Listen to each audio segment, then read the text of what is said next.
کسی سے کلمہ کفر صادر ہو جائے تو تجدید ایمان کی ضرورت سمجھی جاتی ہے، مگر تجدید نکاح کی ضرورت نہیں سمجھتے۔ حالانکہ مرتد ہو جانا بھی نکاح کلمہ کفر زبان سے نکالنے پر ایمان ختم ہو جاتا ہے، تو نکاح بھی ختم ہو جاتا ہے۔ اس لیے ایمان کی تجدید کے بعد نکاح کی تجدید بھی واجب ہے۔ علماء نے باقاعدہ اپنے اپنے زمانے کے اندر لوگوں کو اس پر آگاہ کیا ہے کہ دیکھو یہ کلمات کہنا کفر ہے، آدمی ان کے کہنے سے کافر ہو جاتا ہے۔ چنانچہ بہت سارے الفاظ ہیں، ان میں سے ایک مشہور جملہ یہ بھی ہے کہ اگر آدمی یہ کہہ دے، کفریہ جملہ یہ ہے کہ اوپر اللہ ہے، آسمان پر نیچے آپ ہیں، تو لکھا ہے علماء نے کفریہ کلمہ ہے، آدمی کافر ہو جاتا ہے اس طرح کے کلمہ کہنے سے۔ اور اسی طرح حضرت ابو بکر کو، حضرت عمر کو رضی اللہ عنہما کو برا بھلا کہنے والا بالاتفاق کافر ہے۔ یا یہ کہہ دیا کہ اللہ تو مجھے بھول ہی گیا، نعوذ باللہ، اللہ تو تجھے بھول ہی گیا، یہ جملہ یہ اس طرح کے کفریہ کلمات ہے۔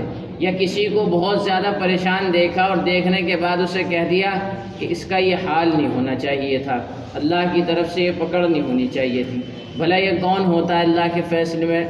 اس طرح کے بہت سارے الفاظ ہیں جو علماء نے کلمات کفریہ کے تحت عربی میں بھی اردو میں بھی جمع کیا۔ اگر کسی آدمی سے اس طرح کے کفر صادر ہو جائے اور وہ اس طرح کی بات کہہ دے تو اس کا ایمان چلا جاتا ہے، اور جب ایمان چلا گیا تو اب نکاح بھی ختم ہو گیا۔ اب اس شخص کو چاہیے کہ دوبارہ ایمان لائے، توبہ کرے اور دوبارہ نکاح کرے۔ دوبارہ نکاح کیسے ہوگا؟ جیسے پہلے ہوا تھا اسی طرح دوبارہ نکاح کرے۔ علامہ شامی رحمۃ اللہ علیہ نے تو لکھا ہے کہ عوام بعض عوام کے بارے میں کہ اتنے نااہل ہیں کہ انہیں تو ہر مہینے تجدید نکاح کا اہتمام کرنا چاہیے۔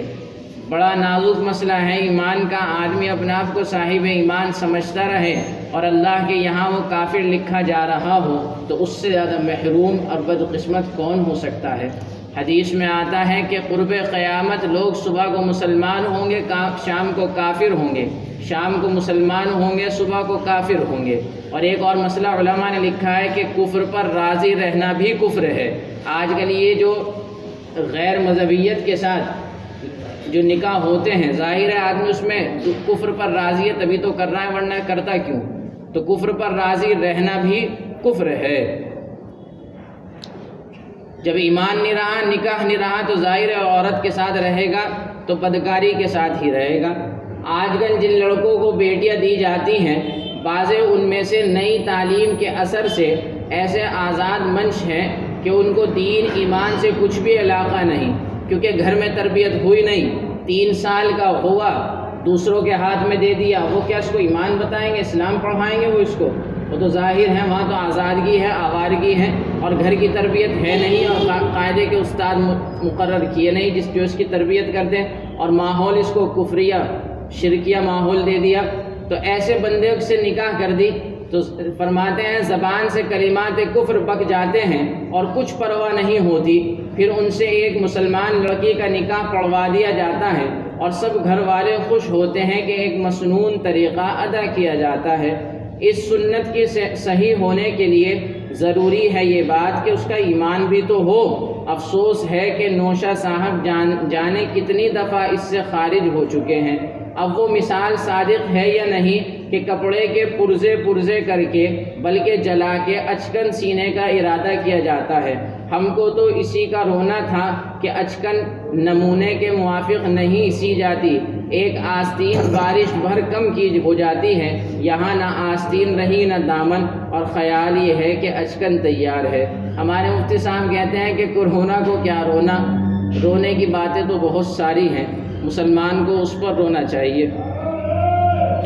یہاں تو کسی بھی طرح کٹ جائے گا، اتنا ڈیٹینشن سینٹر کا نام سن کے مسلمان اتنا خوف زدہ ہے، اتنا تو جہنم سے بھی ہے۔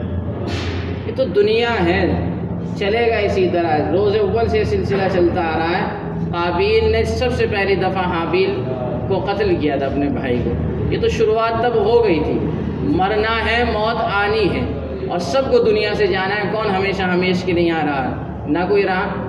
فکر کرنی چاہیے، لیکن اتنی فکر ہو جتنا دنیا میں رہنا ہے، اور آخرت کی اتنی فکر اور وہاں کا اتنا احساس ہو جتنا وہاں رہنا ہے، بیلنس کر کے چلنا چاہیے۔ یہی عقل مند اور صاحب ایمان آدمی کی علامت ہے۔ سبحان اللہ سبحان اللہ وبحمدہ ونشهد ان لا الہ الا انت ونستغفرک ونتوب الیک۔ سبحان ربک رب العزة عما یصفون وسلام علی المرسلین والحمد للہ۔ روحي وصار الدمع يجري